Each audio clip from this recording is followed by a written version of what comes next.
In Uruguay, the 2ID platform serves as the digital proxy for legal personhood. Citizens upload their biometric data, facial scans, and fingerprints to generate advanced electronic signatures that carry the exact legal weight of a physical document stamped by a notary. This photograph shows the Antel Tower in Montevideo. Like to use it for everything from daily banking to sensitive state administrative procedures. This is a dark web forum post from May 2026. A threat actor known as La Pampa Leaks published this claim, announcing they had breached the 2ID infrastructure and extracted 8 gigabytes of internal database files, application programming interface credentials, and citizen records. The attackers didn't quietly sell the data. They released a targeted collage of screenshots exposing the internal validation states of specific individuals, attaching mocking captions to the profiles of sitting senators, investigative journalists, and high-ranking cybercrime police directors. When a nation's central authentication system is publicly weaponized, it creates an immediate confrontation between the state's promises of security and the technical reality visible to the world. Within hours, the government activated a predictable crisis management strategy. Official statements described the event as a minor IT incident, assuring citizens that their individual authentication keys, or passwords, were completely safe. The state then immediately filed formal complaints with the prosecutor's office.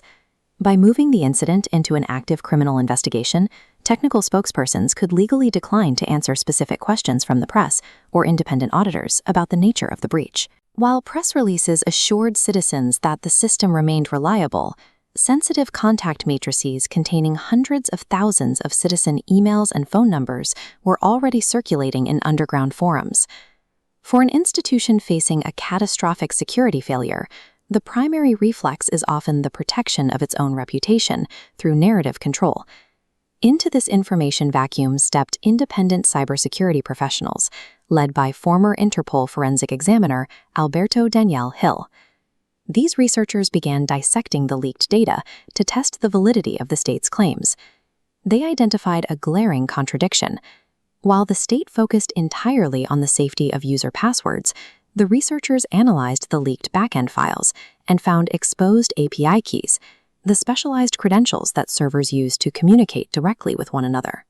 Administrative API credentials grant an authenticated pathway directly into the core management plane, bypassing front-end logins and rendering passwords irrelevant. With database access, attackers alter biometric validation flags from unverified to verified, granting fraudulent users clearance to execute digital signatures. By focusing the public on password safety, the official narrative addressed the most visible layer of the system, while the deeper compromise of the back-end architecture remained unmentioned. The independent community pointed to a specific operational failure as proof of negligence. Antel did not immediately execute a mass revocation of the system's digital certificates after the breach was discovered. This is a public thread from social media platform X, where Alberto Daniel Hill dissects the danger of that decision. He explains that leaving potentially compromised certificates in a valid state is a gamble on the attacker's honesty regarding what they chose to access. To contextualize this behavior, Hill applies a metric called the Global Secretism Index. This framework evaluates the state's response as part of an established pattern, mirroring the official obfuscation seen during the ransomware attack on the Banco Hipotecario del Uruguay in late 2025. The index mathematically quantifies a government's tendency to prioritize institutional opacity over civic accountability, ranking nations on their propensity to hide technical truths during a crisis.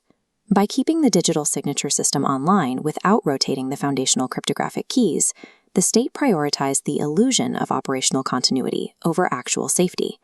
On forums and social media networks, the public response rapidly transitioned from initial alarm to deep structural cynicism. Users mocked the government's reassurances, expressing frustration at being forced to use state technology they no longer trusted. This loss of confidence immediately threatened upcoming state projects. Public commentary showed a fierce rejection of the government's proposed national digital wallet, with citizens refusing to consolidate more personal data into a system perceived as vulnerable. By minimizing the severity of the data exposure, the state deprived citizens of the vital context they needed to defend themselves. hundreds of thousands of people were left unaware that their personal contact details were now primary targets for spear phishing campaigns.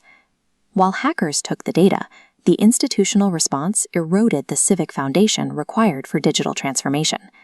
This structural cynicism now serves as a functional ceiling for Uruguay's future state technology initiatives.